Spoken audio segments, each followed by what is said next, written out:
Great, and thanks for having me on the show. You're very welcome. It's a delight to have a water expert on the show because the me and my health up listeners, we haven't spoken a lot about water. There's been some talk about hydration and things like that, but not water quality. So I'm really keen to dive into water quality with you. But before we do that, I'm keen for the listeners to understand your backstory, how you've arrived at what you're doing today. Yeah, no, thanks, Andrew. I mean, it's a bit of a different story. I mean, I've actually come from, I was a seminar facilitator and I'd run goal setting workshops. And I did that, well, I still do it occasionally, but for 20 years, that was my whole emphasis. And when I used to run these workshops, it was always around, what people wanted to achieve out of their life, goal setting, the traditional thing. And the thing that was coming up more and more consistently all the time is that people always had goals around their health and their well-being. And it was probably morphed over anything else. Sure, there was other things, money or, wealth and all the typical things you hear, relationships. But the one that was constantly dominant was health. And I came to realize over time, coaching many people and being aware of things myself that look, your health is your wealth. My late auntie said to me one time, she said, Sam, quando vale la salute? Which in basically in Italian means don't discount the value of your health and don't underestimate how important it is for you. And there was a growing awareness around that. So from that time and I've always been conscious of health, reading things and being more aware and as you know, Anthony, there's so much information out there around health, and it's all good, right? So, and what I noticed was a bit of a pattern is that while a lot of people talked about health and organic and clean living, toxin free, vitamins, all that sort of stuff, there wasn't a lot of emphasis on the one basic thing that is the most essential nutrient for our body, which is water. Now, people assume that the water is clean. And let me say up front, Anthony, that look, I'm not disputing that fact. The government says it's clean, it's safe. I have no issue with that. They do a lot of work, and we're very thankful that we live in a country that spends so much energy, resources to protect us, you know, compared to a third world country. So we're very blessed. Just because it's safe doesn't necessarily mean it's healthy for us. That's a big distinction. I'm not saying it's harmful. I'm just saying it's not optimally what we want.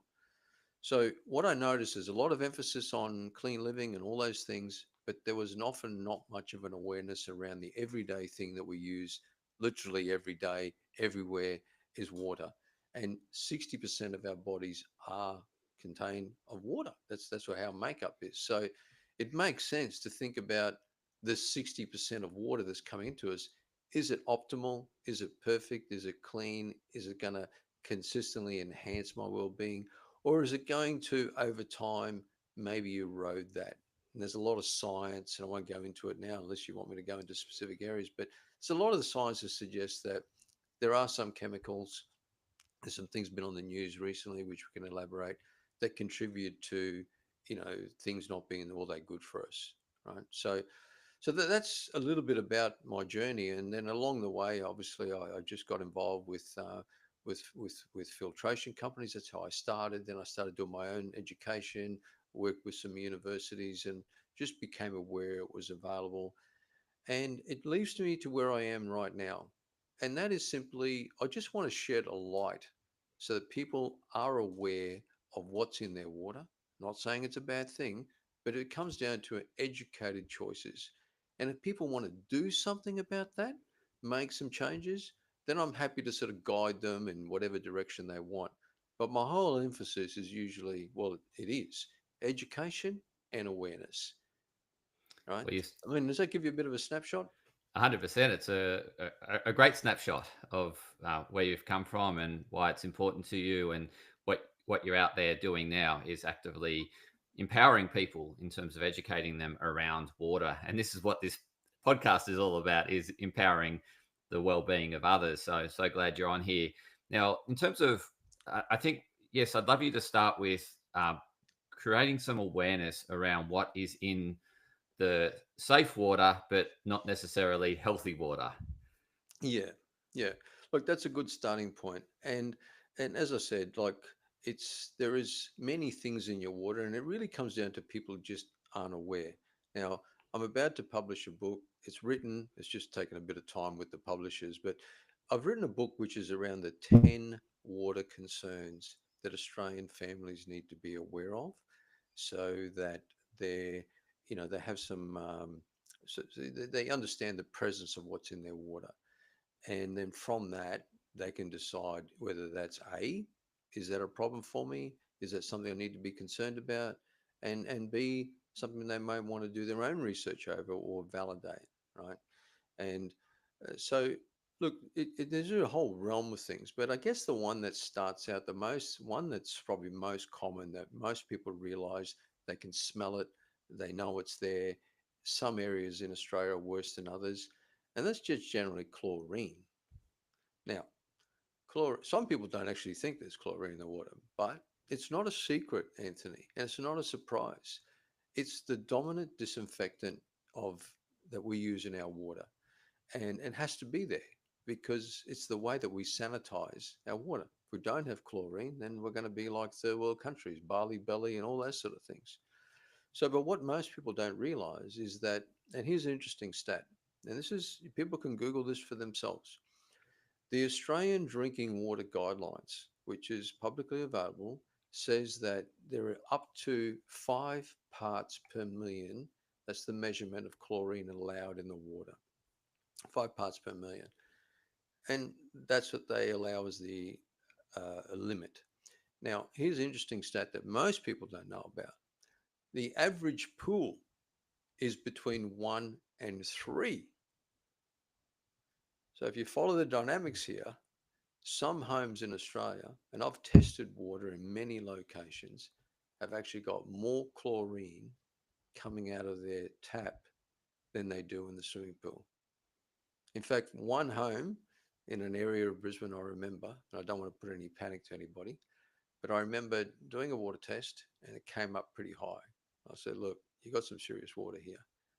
And I said the exact thing. And they said, well, smarty pants, we've got a pool here. Why don't you measure that? So I got the pool water and their water, and it was the first time that I validated to a customer how much water there was more than a pool. So that's a reality. That's probably the first thing that I generally bring to people's attention. It's not a secret. Hop on Brisbane City Council website, SEQ website. There's countless references where they say very clearly that chlorine or chlorine byproducts, right, like chloramine, ammonia, added to the water to disinfect it. So that's probably the first thing, Andrew. Yeah, so I guess the implications on chlorine in the water on our health. Certainly, I know from a nutritional point of view, and the interaction on the gut health. Yeah, So it totally wipes, because it wipes out the bad bacteria. It also wipes out the good bacteria. So it's yeah, yeah. yeah, spot on, Anthony. And Yeah. that's exactly one of the key things. So let's put it in very simplistic terms. Once again, I'm not saying that chlorine is unsafe, right? The research does suggest that the presence of chlorine in our water consistently, we're drinking it, and that's one side effect. It's actually a bleach. It's designed to kill things. Right? That's what the job is. So when we ingest it, it goes in our body. It's going to kill something there as well. And then usually the poor byproduct is our good bacteria. That's why some people say, you know what, every time I drink that town water, I feel sick in the stomach, right? Well, that could be because you just eroded a bunch of good bacteria, and if you drink the chemical, maybe you're very sensitive to it, right? Now, I will say, not everybody has an issue with it at all. I mean, we've been drinking it for years. I mean, even as a kid, I'm drinking out of the garden hose. I'm sure you were as well. So, it's just now that people are more aware of things, and we've got choices. Back then, we Yeah. didn't have a choice, but why drink it if you don't have to? It's done Yeah. a great job getting it to do what it needs to do before it enters the home, but after that, it's almost obsolete, right? So, yeah, one thing is the gut health. But here's another interesting stat that a lot of people don't realize is that a fair chunk of your intake of chlorine will actually come in through your skin. Skin's the biggest organ. It absorbs things. So when you're having a shower with chlorinated water, chlorine's entering your body as well. You're also breathing it. You got vapors coming out. You do your research. It's not good for people that are asthmatics to be breathing in toxin chlorine. It's going to go through your skin. I mean, there's some stats that share, and once again, this is all widely available, and that's why I put a lot of it into my book is just what's available publicly and just condensed it. So there are, I think there's some stats that say, like a 10-minute shower is you'll have the same amount of chlorine coming in through your skin as drinking. I think it's about 8 glasses of water or 1 glass of water. I can't remember actually, but it's just there's some kind of statistic that shows that it's the same amount over a 10-minute shower, right? So um, and just while I'm on a roll, a couple of other things that people do notice is that, see, chlorine, it strips our skin of natural barriers and oils, and they're there to protect us. So if those skins are exposed, then that natural barrier is also gone. It's more prone to infections and irritations, and same with hair loss, right? Our hair follicles, they get damaged in that process. All this bleaching's killing that off, and everything's been eroded of its natural ability to do stuff. That's why people experience hair loss sometimes, skin irritations. You know, if they've got eczema, it's not going to help them. So that's just some of the basics around the problems with too much chlorine. Yeah, and I think you touched on it well and covered it well. Is the fact that we've moved on from accepting that safe water is acceptable, or just not being sick is acceptable for health. What we're talking about here is health optimization, and so it's taking your health to the next level. Mm. Yeah, it's and so just in terms of the next thing that we should be aware of around what's the next big thing? You mentioned chlorine. What's the next biggest concern around tap drinking water? Yeah, look, it's funny. The order of concerns is it's hard to pinpoint, which one's more important than another. I guess the other one is probably the one that's been on the media a lot lately. When I say a lot, I mean probably the last couple of months I noticed it was pretty big, especially in Sydney, is this whole topic of PFAS. I'm not sure if you've heard of that. Yeah, no, please continue for the audience. Yeah, so yeah, please describe what it is and yep, yep. Yeah, I mean, look, for the audience, all you got to do, hop on Google, PFAS news, and you'll see something there, right? So let me give you an easy context what this PFAS term is. It's got a very long technical name. Don't worry about that. The thing that you want to, most people call it the forever chemical. So PFAS started, and I hope I'm not going to get sued by this by anybody, but I believe, I heard to say I believe, it started with the old Teflon days. I think it was DuPont. I don't know. If anybody wants to watch, there's a series on, there was a show on Netflix called Dark Waters. I think that sort of explains a bit of the origin. But if you can summarize it, when Teflon was made, they used a chemical in there, and it's called the forever chemical, and the acronym is PFAS. Now, that PFAS has been reported to be, look, depending on the research, some say 90% of the world's population of water, it's in everywhere. I have seen some studies that they found that in seal blood in Antarctica, you think that's all nice and protected up there, but somehow some PFASs are located in the seal blood. So this is something that was man-made, that got introduced, and it's very, very hard to get out of the water. That's why they call it the forever chemical. So, look, as far as I know, to this day, with the technology I've been exposed to, the only thing that will get rid of PFAS consistently, right? And I'm saying consistently because there are ways you can remove it some of the time. There's certain filtration, but really consistently, you're going to need what's called an RO, which is a reverse osmosis, right? So that's thankfully the solution. Now, the reason it's become such a big issue in Australia is because America put out some kind of study. They said we will only allow a certain level of PFAS in our water, and if it's over that, someone's going to, get in trouble. Right? We're just not going to allow it. And this is where the controversy happened for Australia. That amount, that was a certain amount. I can't remember the exact number, but Australia is actually over that amount right now. That sparked a big controversy, right? And I'm not going to go into who's right or who's wrong, but the reason that's probably number two on my list is there is a lot of research about this PFAS, about what it does, how it really impacts, sorry, is linked, and I say linked, inverted commas, to many diseases, whole gamut. I don't like scaring people. Do your own research, but they're fairly extensive, ranging from all the things we don't want to know about. And it's possibly, not saying it is, but there are a lot of research suggesting that that one forever chemical is just not good for us. Yeah, absolutely. I've read lots of data or studies around the health implications of PFAS, and so it's certainly associated, as you said, with many diseases, and it's certainly something that we want to minimize our exposure to, and it's really important that we do that.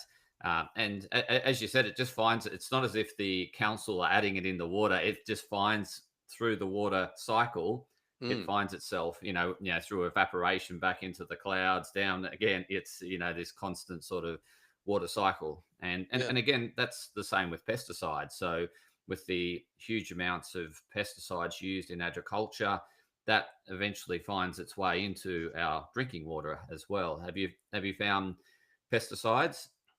Yeah, look, Yeah. pesticides are another one, but just on that, just something I want to comment. Look, it's common when I talk about these things, the first reaction for a lot of people is, oh, why doesn't the government solving this? Why isn't the government stepping in? Why aren't they doing it? I say, look, they do a great job.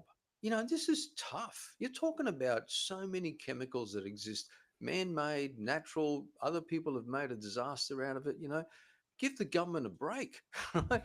They're giving you water that you can consume. You're not going to get sick over, right? So they're doing the best they can.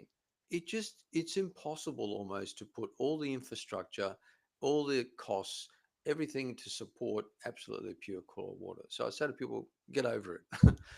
But you can't control that. The only thing you can control is your own home and what comes in. So, you know, um, that's sort of one of the things I just want to comment on that. But I lost my train of thought. What was your question again? That's it's a great. I guess it's important that you touch on that point because at the end of the day, we don't want to focus on things out of our control. Exactly. It's useless. And it's important that we take ownership for our own health and responsibility. And this podcast is about education. That's what you're doing, Mm. enlightening the listeners around water quality and just to be aware of. And it's up to them to do something about it. I was talking about pesticides because, Oh yeah, yeah, yeah, right, yeah, yeah, yeah. yeah. No, absolutely. Now, look, you think about this, right? Uh, like in our area here at Queensland, we've got lots of agriculture. You got farmers, spraying their weeds, herbicides, pesticides. That's just getting sprayed out there, and they're doing their job. It's essential. It's part of their efficiency, and that's on the ground. It rains, the water takes those herbicides, pesticides, and a whole bunch of other things, Roundup, and gets it. It's in the water. Slowly, slowly go out to the creek. Creek goes into water reservoirs, goes into dams, and goes to processing plants. Processing plant can't possibly get rid of everything. We just talked about that. And then elements of that will be in your town water, right? Now, that's a risk in itself as well, right? It's the same thing with people say to me, oh, Sam, I got a water tank. All right, I'm good. I go, yeah, great. Well, the wind blows these things around and they're going to be on your roof, as are bird droppings, as are road grime, carbon monoxide from the cars going by. That's all on your roof. That's going in your tank. If you don't have a filter in your tank, guess what? And what happens if a frog dies in your tank? Or, like there's so many avenues and once again, it's all public information. Like the Queensland government have actually got a fact sheet about rainwater as an example. So you are ingesting that if you have no adequate process. So you're right, pesticides, herbicides, there's a whole chapter in my book about those as well. And they are in your water, unfortunately, and many people say, well, it's a small element, it's very insignificant. I go, yeah, that's true. And if you're okay with that, happy days.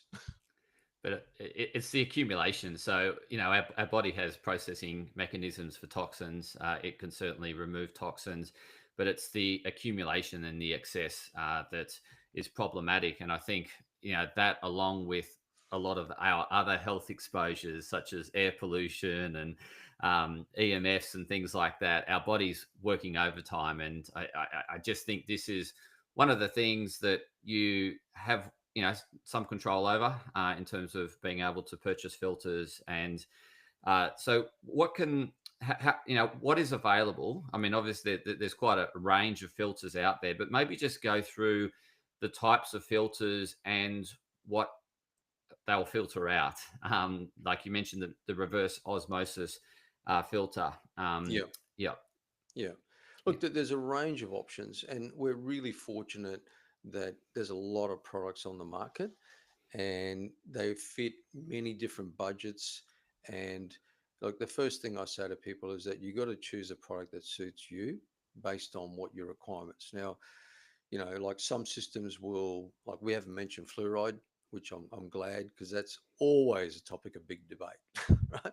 Always a topic. It's good for you, it's bad for you, all sorts of things. So some systems, for example, let's say, for example, you were concerned about fluoride. Well, there are some systems that will remove it and some that won't. So it's really important to match your systems to what you require. The other key things that you want to make sure, this is probably my one thing that I found a lot that, and I still endorse to people, say, look, whoever you look at, make sure they've got some kind of independent data testing, preferably from an Australian university. There are two leading institutes in Australia that look after managed water quality, and ideally a system that's supported by them. But you want to see the data. You don't want to just hear it as a marketing claim. So, those sort of things are really important. It's important to match it. So what I say to people is, look, tell me what you want removed and make sure that product removes it. You want to see percentages and you want to see data. Otherwise, you're just talking marketing. So, but to give you very simple context, a reverse osmosis is probably the champion of filtrations, right? And because just to give you an idea, like most filtration systems, they're very, very good. They'll go to what's called 1 micron, and a human hair is roughly around, look, let's say a thick human hair, it's about 100 micron. So if you divide that by 100, it gives you an idea of what 1 micron is. But so that's the outside general filter system. But a reverse osmosis, just to give you context, will go to 0.0001. That's 1,000 times greater filtration. And and that's what's required to consistently and effectively remove, look, I'm going to say 98, 95, 99% of every possible contaminant, right? Now, I will caution people there is one small little downside. Look, it's not even a downside, it's just that some people feel like it's a downside. So I think it's important to mention your water will be flattened. It'll be what's called distilled.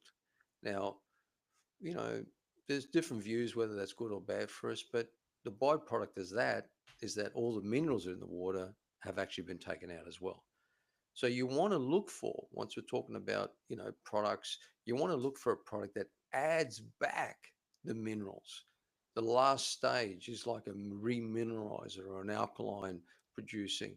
Some systems actually include hydrogenated water, which is a very new trend as far as health benefits. So you want to make sure that the system gets rid of the things that we're talking about, the contaminants, adds back things that are healthy for you, magnesium, potassium, and calcium, hydrogen if you want to. And that's the best, that's the ultimate. Yeah, and obviously you're an expert, and this is the field that you help people with. So, how can the listeners reach out and connect with you if they're not quite sure whether this filter is best suited to their needs? Obviously, that's something that you can help, and you've got a book being published, which I'm sure covers this as well. So, yeah, please share how the listeners can best connect with you.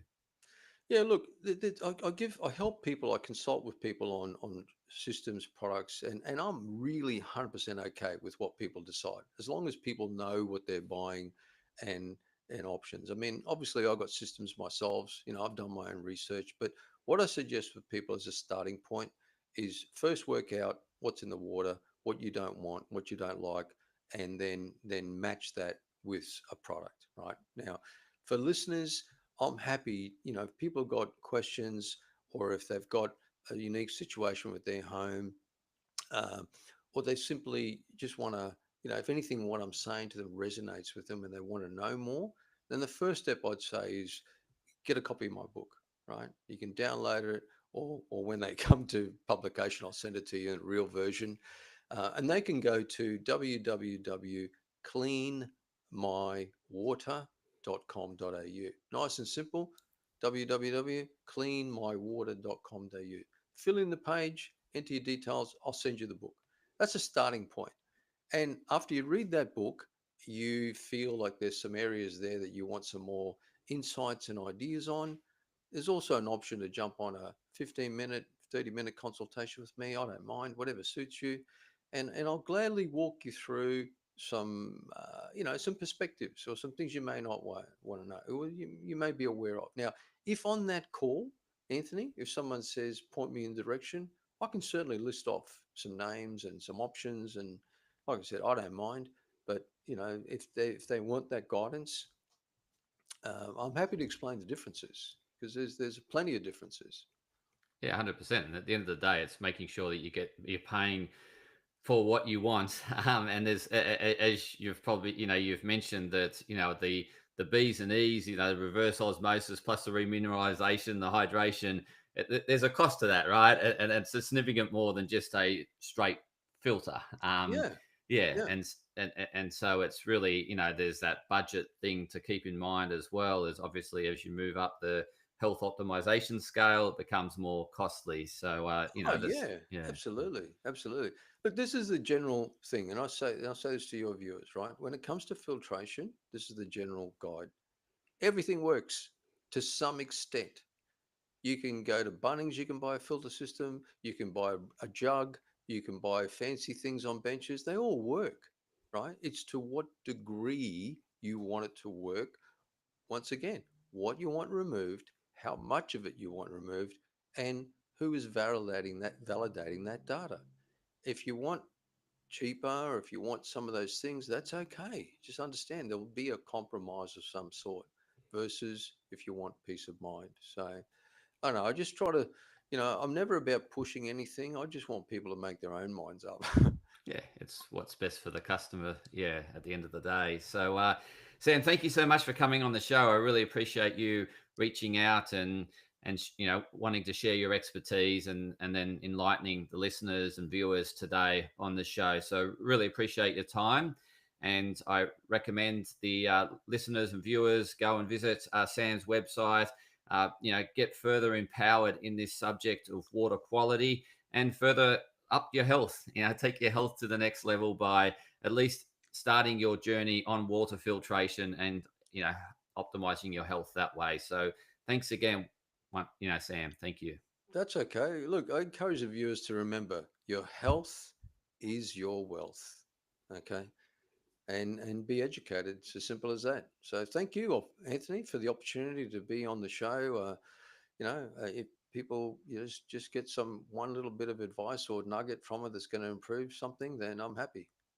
And that's what this show's all about. Just getting that one percenter or that one bit of advice that you go away and take action and take your health to the next level. So yeah, thanks, Sam. Really appreciate it.